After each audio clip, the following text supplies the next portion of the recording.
Welcome back to part 4 of the 400-gallon Bowfront Aquarium build-out. We've just come back from lunch. I finally satisfied the boys. And since the hardware store I needed to go to purchase the Roto-Zip was right next door to, you guessed it, McDonald's. So everybody got their Happy Meals and their happy tummies now. So if you've been following along, the filter won't fit into the stand. And we can't remove the top as the tank's already sitting on it.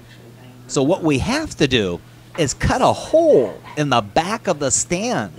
This will allow the filter to poke through the hole just far enough to allow the other end of the filter to completely slide into the stand.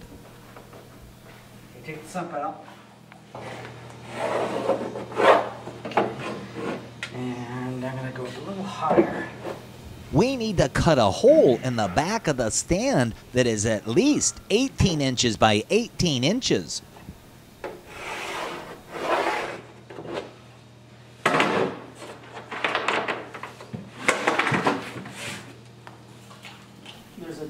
While at lunch, I went into the hardware store and purchased what is called a Roto-Zip. It's sort of a cross between a handheld router and a Sawzall. We'll use this to easily cut out the hole in the back of the stand.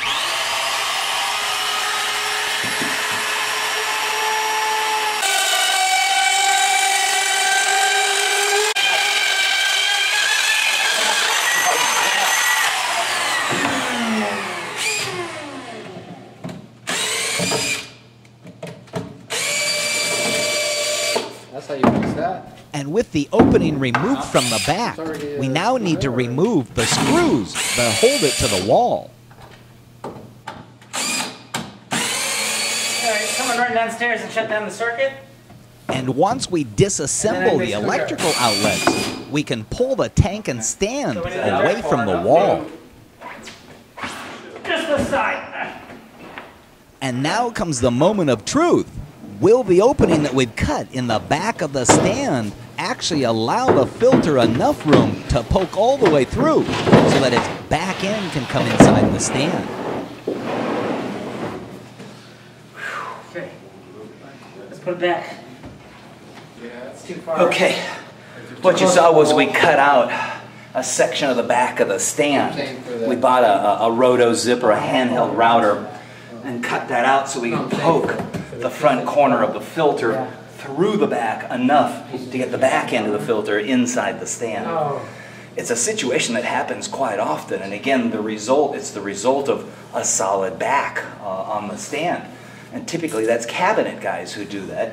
And I've always said cabinet guys are not aquarium building guys, but you try to cross over and you try to think of all the issues, but invariably there's something you miss. Anyhow, the hole's cut, the filter's in place. I'm going to slide the whole tank and stand back in against the wall, and then we can hopefully start moving forward building the filter system. And with a big hee-ho, and maybe a second hee-ho,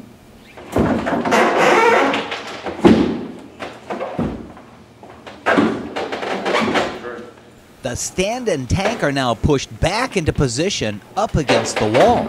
The next step is to screw the back of the stand to the wall and then reassemble the electrical outlets.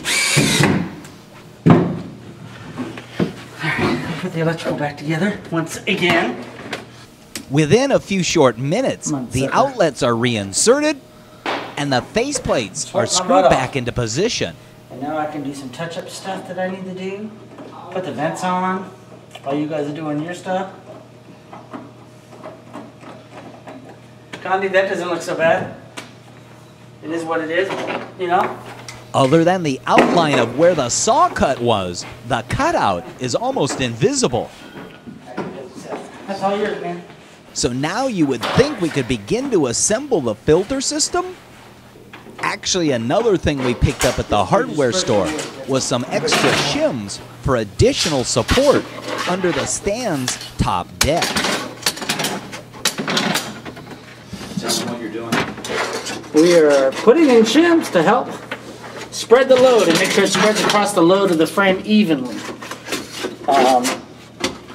That way it all spreads out equally.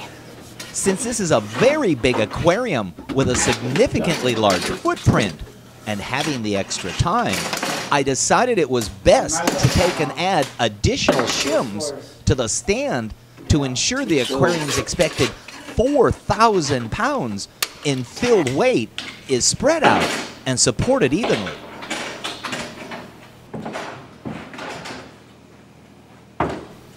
And finally, the installation of the aquarium stand is now complete.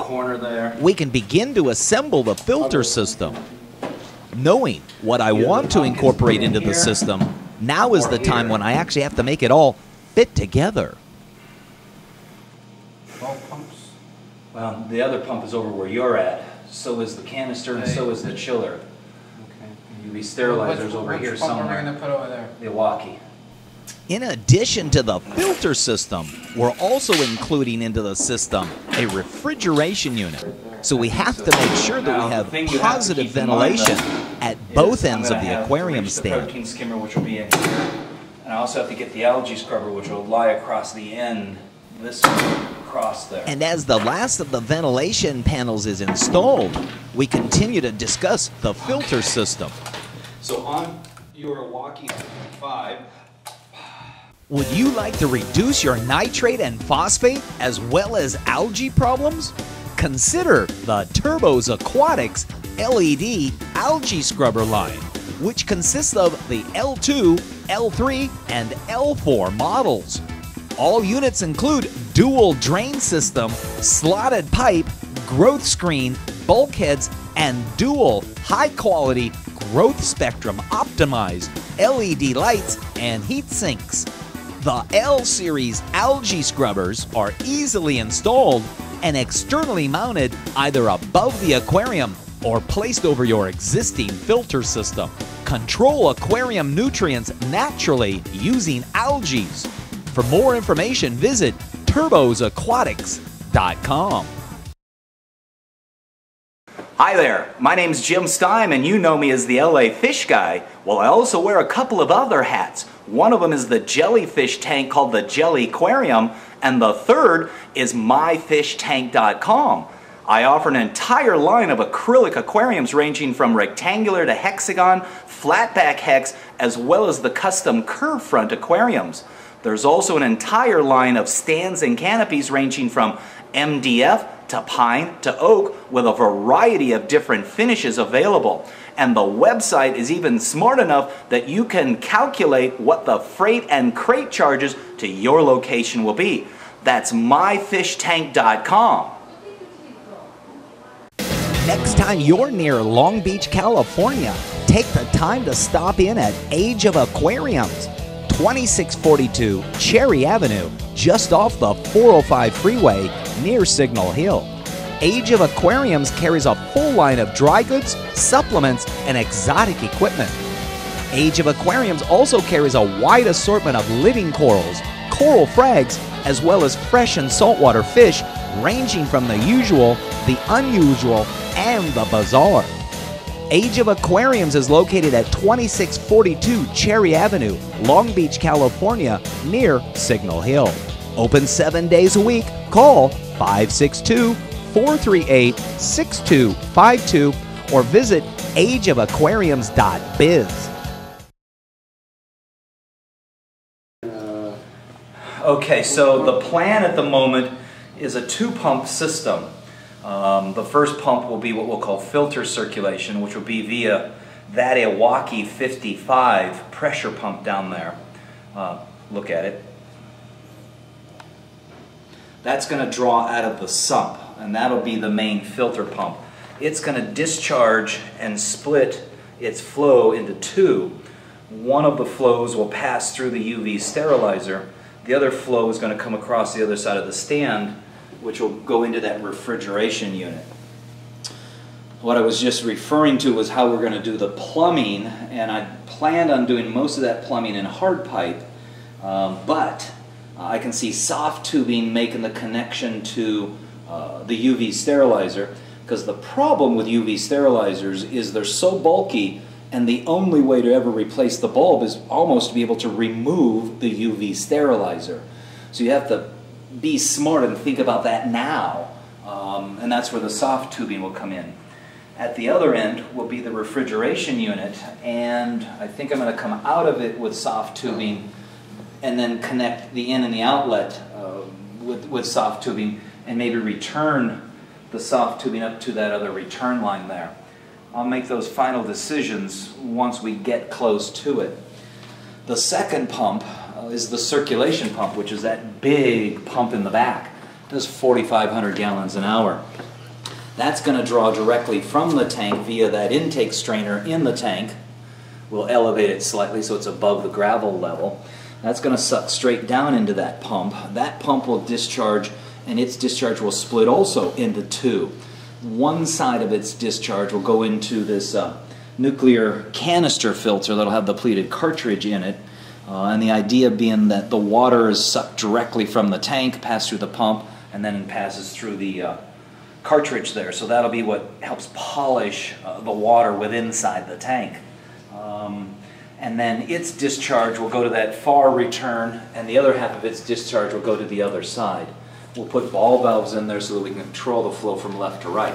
So I'm going to have two means of water flow in the tank. One will be this Iwaki water pump, which does, it's a Iwaki 55, does about 1,000 gallons an hour. And then the other pump, which is the QM research pump, does 4,500 gallons an hour. So I should be able to get a lot of water movement within the tank.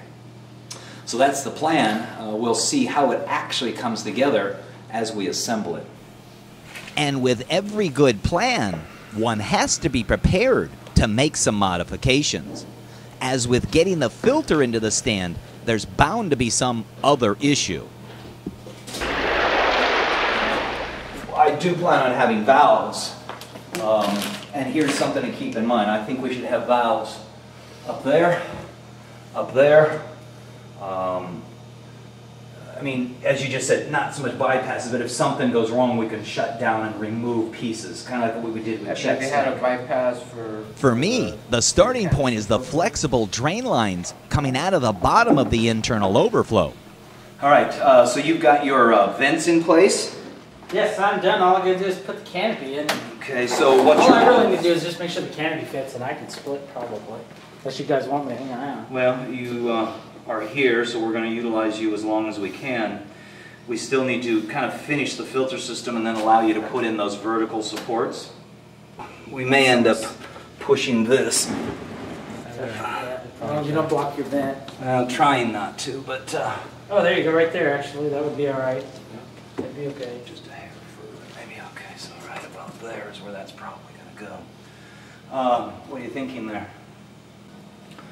So this is always where the time-consuming part is. I mean, aside from having to wait for the cabinet guy to finish all his little things, which took 6 hours. This is where... 6 hours because of poor planning on LA Fishguys' problem.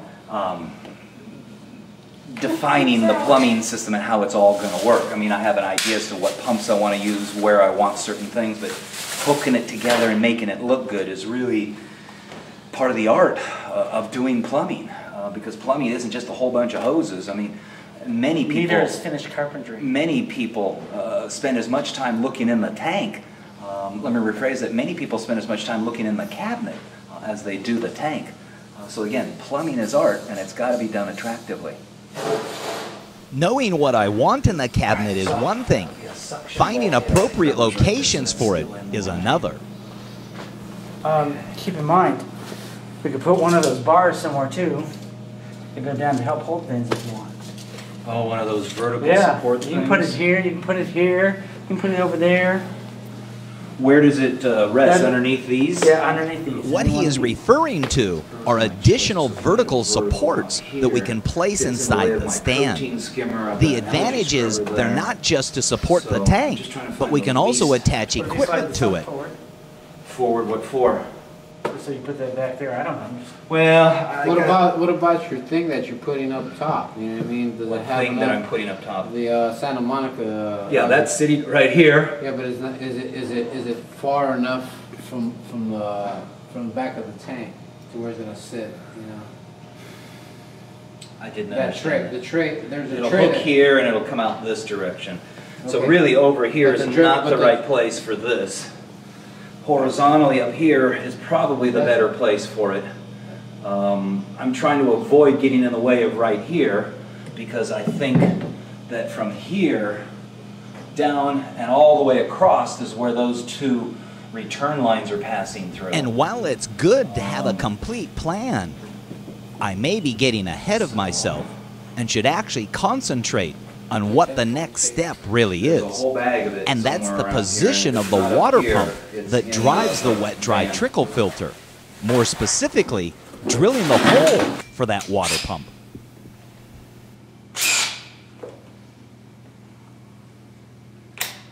This is always a nervous time for me. Maybe it's because I cracked the sump many years ago doing the same thing. Or maybe I'm just overly cautious. Regardless, I'm gonna drill the pilot hole first.